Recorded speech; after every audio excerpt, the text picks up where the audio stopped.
রমজানের শুরু থেকেই বাড়তি বেশিরভাগ নিত্যপণ্যের দর। খুচরা ব্যবসায়ীরা বলছেন বাজারে পণ্যের ঘাটতি নেই, চাহিদা থাকায় দাম কিছুটা উচ্চই রয়েছে।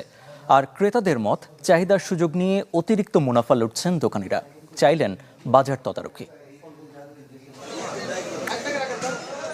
রমজান মাস ঘিরে ভোগ্যপণ্যের বাজারের উত্তাপ যেন আরও বেশি। অসহায় হয়ে যেটিকে অনেকটাই মেনে নিতে বাধ্য হচ্ছেন ভোক্তারা। লেবু, বেগুন সহ বেশিরভাগ পণ্যই কিনতে হচ্ছে বাড়তি দামে। রাজধানীর কারওয়ান বাজার ঘুরে দেখা যায় লেবুর বাহারি পসরা সাজিয়ে দোকানিরা।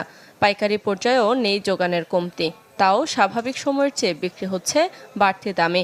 হালি প্রতি মানভেদে লেবু বিক্রি হচ্ছে ৮০ থেকে ১০০ টাকায়। ক্রেতারা বলছেন চাহিদা ও যোগানের সঙ্গে সম্পর্কিত নয় এ পরিস্থিতি। ক্রেতাদের ঠকিয়ে বাড়তি মুনাফা অর্জনের প্রবণতা এর জন্য দায়ী। লেবু কিনা ছাড়া আমি লেবুর দাম বেশি, আমরা কিনি না, খাবো না লেবু।